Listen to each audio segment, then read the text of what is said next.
You're listening to Design Tomorrow.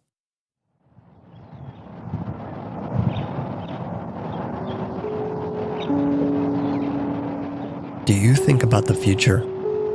Like, a lot? Most of us do. But what does it look like or feel like to you to think about it? The emotional experience of thinking about the future might be a good indicator of whether you're an optimist or a pessimist. But regardless of which you are, I do wonder, is thinking about the future useful? Does thinking about the future actually help us to make one that's better? Or are we just slaves to destiny, helplessly hurtling toward a future we have no power to envision or shape? That's what this episode is all about. Today, I want to talk about the future. Not a specific future, but the possibility of one, and what it means to envision the future practically, in a way that both shapes our present and ensures progress. Which is, after all, what this show is all about. You're listening to Design Tomorrow. I'm Chris Butler. Stay tuned.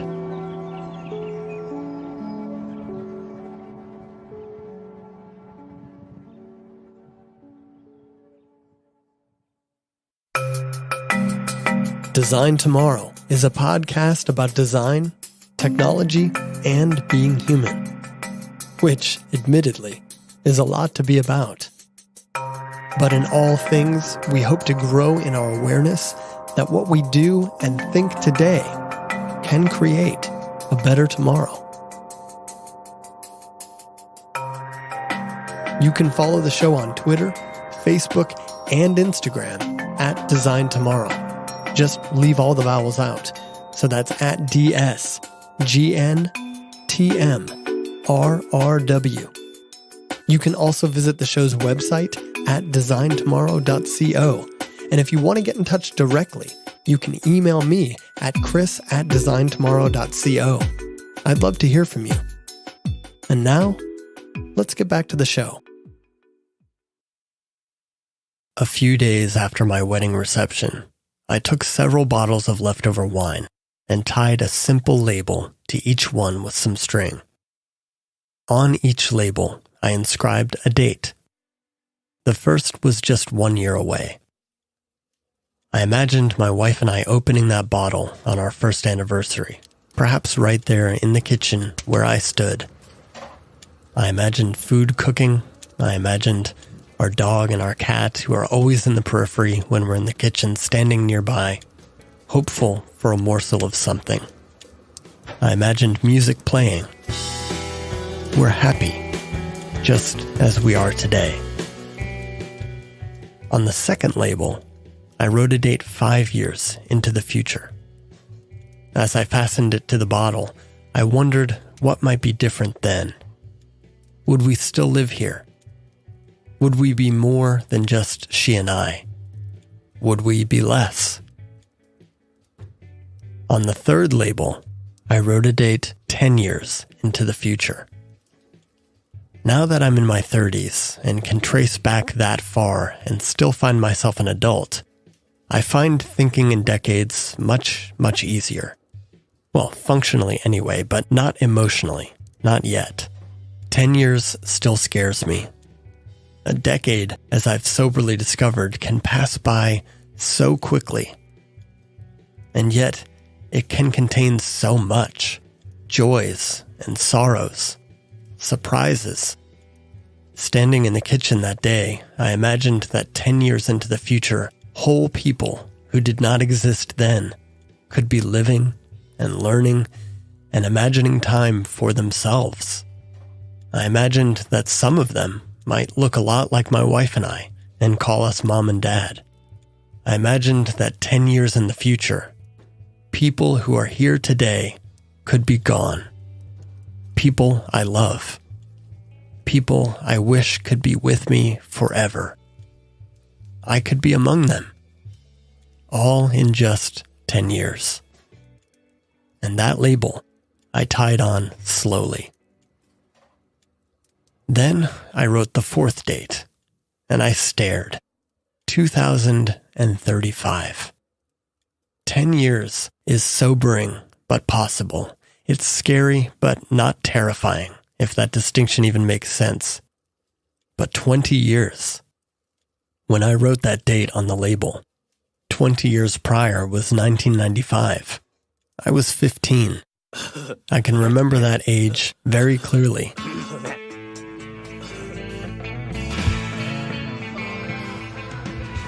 But it still seems a different lifetime. 20 years ahead seemed the same. But now, just 3 years later, it doesn't anymore. 20 years ago today, I was 18. Just 3 years older, but somehow that doesn't seem nearly that far away. Perhaps it has something to do with the kind of aging we experience going from teenager to adult. 3 years ago, 20 years ahead seemed unimaginable. Today, well, I can imagine it just fine. But back to that evening with the wine. As I tied on that last label, I started to suddenly feel vulnerable. I imagined a lightning bolt hurtled toward me. A penalty for the hubris of even imagining I'd be around to uncork them later. What began as a simple idea for celebrating future anniversaries became almost an act of desperate prayer. Hopeful but frightening. Done alone, in silence, and with fear and trembling. Let there be a future, I thought. But thy will be done. And yet, at the same time, I also thought, this is no way to think about the future. To plan and then recoil at the thought because what if it's too far? And who am I to presume anything? To imagine I might be denied a future simply for having the audacity to dream of one? I don't actually believe that, do I? No, I don't. Fearfully is no way to think about the future. I believe that, but I need to be reminded every now and then. The future is indeed out of our hands. There are things that will happen over which we have no control at all. They will happen with or without us, all around us, and to us. But there are also things that will happen because of us.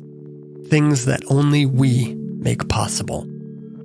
Both things are true, and we live in the space between them. And so we must plan for the future while accepting that our plans might come to nothing. But they will never be meaningless. When it comes to thinking about the future, the plans really are everything. They are more powerful than even the future itself. At my day job, we run on something called Traction. Traction is the name of a book written by Gino Wickman, a name you might recognize if you're familiar with the Strategic Coach program. Traction is also something of a manifesto and a manual for what Gino calls an entrepreneurial operating system. At its very core, Traction is a system for managing growth and progress in an organization. It ensures that the right people are doing the right things at the right times, always moving forward toward a clearly identified goal known and shared by all. Now, I can't cover Traction in much more detail here, but I do recommend the book. If you and your team struggle with making progress or even agreeing on what sort of progress should be made, Traction might be a good fit for you. But most importantly, Traction has taught our team the value of goal setting. Goal setting is really the lifeblood of the Traction approach. We set weekly, quarterly, and yearly goals, as well as envision a 3-year picture and a 10-year target. One way of looking at Traction is that it teaches you to become almost addicted to goal setting. in the best possible way, which means we're constantly thinking about the future. Now, envisioning a week or a quarter or even a year is just not that difficult. Time moves so quickly that the challenge isn't envisioning a year, it's getting things done within one. But setting a goal like a 10-year target is a serious challenge, and it is so because of the distance. 10 years is a lifetime for a business, so you can imagine that thinking about a 10-year target has taken some getting used to. At one of our quarterly planning meetings, each of us on our leadership team took some time to describe a possible 10-year target. After this exercise, we gathered back together and we shared what we'd written with one another. And at first, it was strange. It was awkward, really. It was almost like wearing someone else's clothing. It almost felt childish or ridiculous to share these ideas with each other. Especially the first time, I could sense that we were all holding back. We were afraid to sound absurd when we described flying around in our headquarters in jetpacks. I'm kidding, obviously, but the fear of sounding silly or looking stupid or being wrong was palpable. But as we've practiced it, thinking and articulating a specific and measurable scenario for the firm in 10 years, it's begun to feel more natural, and it's done its job of, as Gino Wickman wrote, igniting passion, excitement, and energy for every single person within the organization.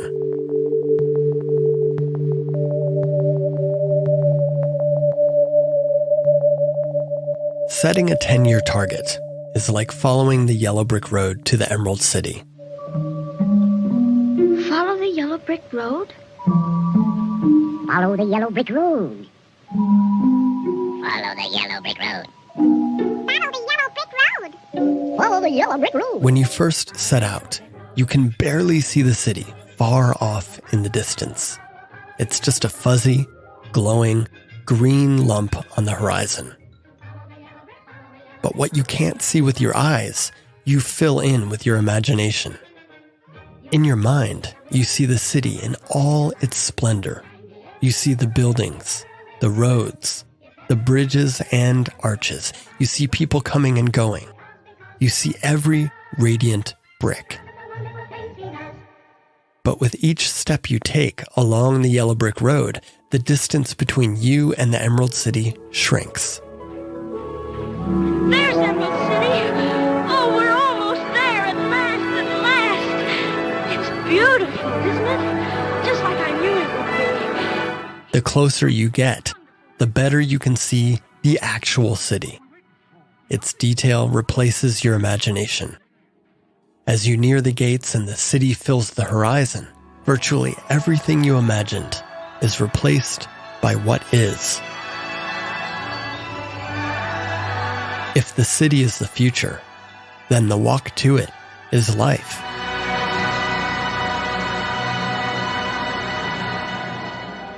But setting a 10-year target is like making that journey and never reaching the Emerald City.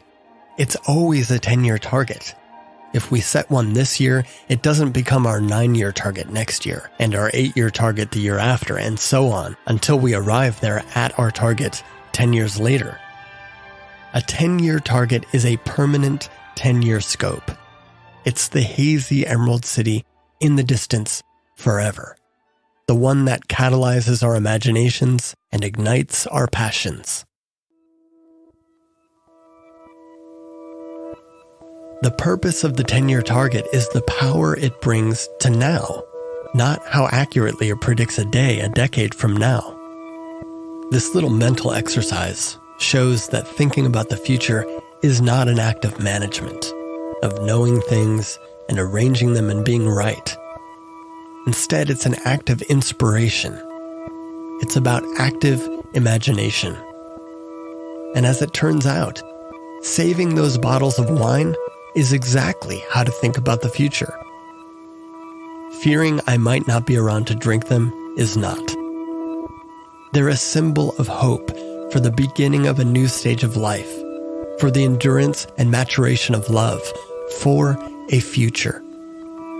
When I think of them, I think of what will be. Even now, I can picture them stacked in the dark at the back of a low cabinet in our kitchen and imagine an older me kneeling down, taking one out, dusting it off, and opening it in a world molded by time into someplace I do not yet know. I hope to do that, but I also accept that I may not. It's the former idea that I will be there, that I will grant the license and power to provoke action from me. In other words, I want to be there 10 years from now, 20 years from now, and beyond. And so I'm going to act accordingly. It's the same logic behind maxing out your 401k, or making a mortgage payment, planting a tree, or raising a child. In fact, 3 years ago, when I made those labels, I imagined a future in which people not yet born would be making a world for themselves. Well, that future is here. A year and a half later, we welcomed our daughter into the world, and her very existence ensures that I take those 10-year targets seriously. She's the very embodiment of them. Whether an imagined future comes to be is not nearly as important as its backward echo. Its very possibility shapes the present. And even if what you imagine never comes to be, the future that does never could have been without it.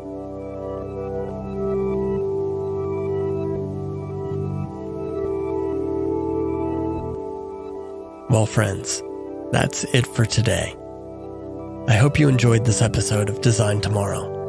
If you did, find the show on Apple Podcasts or wherever you get your podcasts and give it a rating and a review. My 10-year target for this show is that it still exists and has become something bigger than me. But that won't happen without you. Help me create that future. Tell someone about the show, either directly or through a review. I really appreciate your support. Meanwhile, I'd always love to hear your feedback. What do you like about this show? What don't you?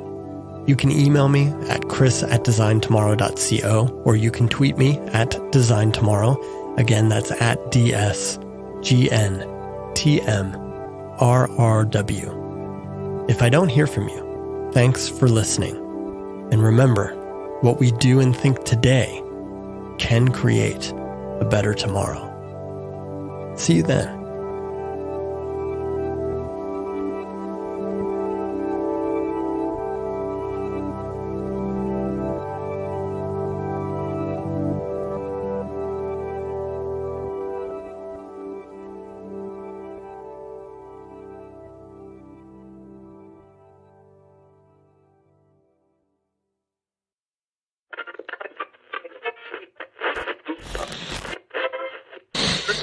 Welcome to the secret society of the links. May the gods of the web bless you with many riches.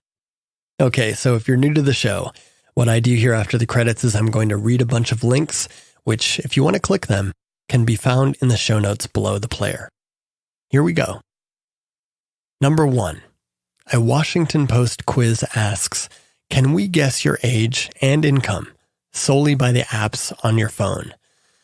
Well, I discovered the answer is no, apparently, because I am, with much gratitude, not a single guy younger than 32 who makes less than $52,000 a year. But that's probably because I answered no to every single app listed but Google Maps. I like to keep my phone fairly minimal. Number 2, a Swedish guy made a music machine powered by 2,000 marbles. You've got to see this thing. Number 3, have you ever seen Chris Marker's short film La Jetée? Did you know that it was the source material for the movie 12 Monkeys? Well, author William Gibson reflects on the influence that Marker's film had on his work. Number 4, how to take a photo with a piece of paper is something you can read all about in Kelly Anderson's awesome newsletter. Number 5, this extensive archive of a certain 1950s television show was obviously created just for my mom. Yes, Mom, you. I'll give you a hint. The curator's username is Collie Lover. Number 6, there is no shortage of books you can buy if you're looking for graphic design inspiration. And some of them are fine. Most of them, though, I think are a total waste of time. So don't buy them. Instead, buy a copy of The Image of the City by Kevin Lynch. This book is a classic text about how city planners visualize the city before and after shaping it. I find that things like that, based in the real working world, are much more inspirational than just looking at other graphic designers' output. And that's a wrap. Thanks for listening. See you next time.